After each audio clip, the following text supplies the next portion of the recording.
Hello, class. Craig here.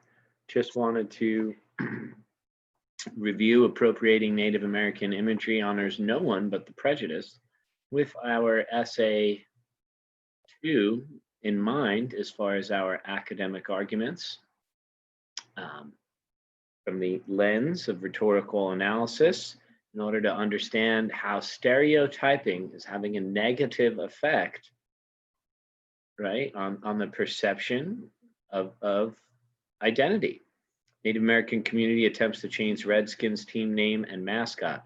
What's very interesting about this, if you are a football fan or you've been following the news with regard to this, is they finally, past summer, removed the name and they are now called the Washington football team. So this is prime evidence of how an argument uh, can really have a positive effect on our culture and our society. And that's why we want to continue understanding how logical arguments are developed so that we can do the same in ours. We'll pay attention to the appeals to ethos, logos, pathos, and kairos, as this essay also presents those rhetorical strategies throughout its presentation of the argument. Now, if you look at the title, honors no one but the prejudice, right? We see the use of personification when you give non-living things human characteristics. Prejudice is it's almost like it's being honored, as opposed to honoring the Native American people, is what they're suggesting. And we notice how the cartoon is very clear on how a lot of these practices are just perpetuating stereotypes.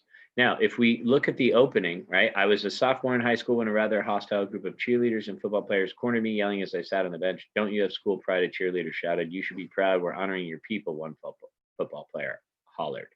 Now, notice how the intro starts with an anecdote.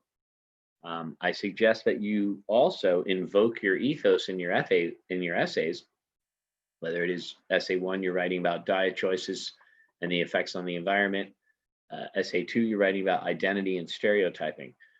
So again, an effective way to begin is with an anecdote, a true story that is either a result of one of your personal experiences or observations or readings, something that can be verified.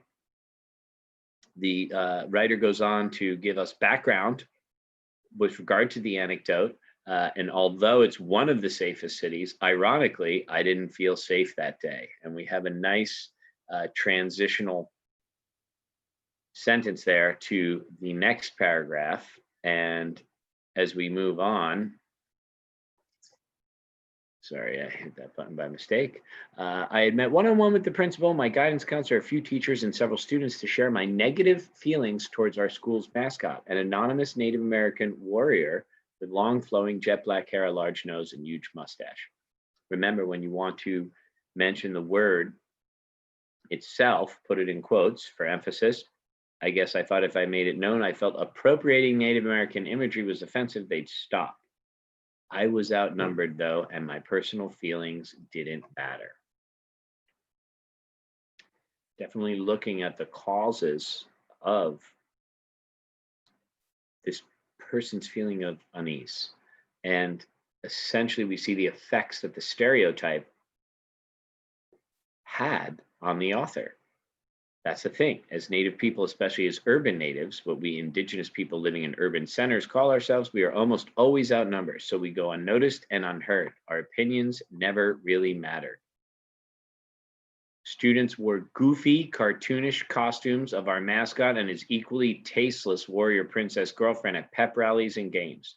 The pair would dance and do occasional acrobatic moves as they made their grand entrance to the deafening sounds of the school's marching band, playing the quintessential Hollywood fight song that, for me at least, conjures up images of a scene from an old Western movie. Savage Indians on horseback approaching a village of settlers. Uh-oh, there must be trouble. Look at the use of adjectives here. Whenever you want to spruce up your writing and make it more descriptive, use adjectives, words that modify nouns and tell us what kind of noun. right? What kind of sounds? Deafening. What kind of fight song? Quintessential, right? Great word choice. So the description continues with specific examples, with facts, with details. Obviously, we've seen the quotes earlier, and we'll continue to see the appeals to logos, right? Racial stereotyping, inaccurate racial portrayals, and cultural appropriation do not honor a living, breathing people. Plain and simple, cultural appropriation, especially when members of the culture protest the appropriation, is not respectful. What do we have here? After the paragraphs that provide background and present the anecdote, we have the thesis and the support, right? It looks as though they kind of flip the two. Normally I say present your thesis and then list out the support, right? Notice how they list out the support and then get into the thesis. It's just a matter of style. Racial stereotyping, inaccurate racial portrayals, and cultural appropriation do not honor a living, breathing people. Those are the three things that the essay is going to focus on to prove the point that cultural appropriation, especially when members of the culture protest the appropriation, is not respectful. Notice the use of the dash here, right? And just as our rules of thumb, punctuation reading on the dash tells us, set things off for emphasis. And that's what they're emphasizing, especially when members of the culture protest the appropriation, right? So now the essay continues with specific details. The American Psychological Association is brought in and their recommendations. Notice the quotes from the secondary sources. That the writer then transitions to the film in whose honor, details specific, right, about the film. Other highly publicized Native American mascot battles are described here. What a nice transitional sentence to go from that paragraph to this other, and then now, right, the others are mentioned. The consequences, the results of that. This racial insensitivity extends beyond U.S. borders. The idea of eradicating the term altogether. The players each call each other Redskin on the field. How are they going to differentiate the playing field from the schoolyard, right? Practical examination of how, right, this term is offensive, right, and is also perpetuating the harmful stereotypes. Again, so we talk about the possibilities of the name change for the team in the Canadian Football League. The Redskins owner, right, refuses to change the team name, which he did. Will never change. It's that simple. Never. You can use caps.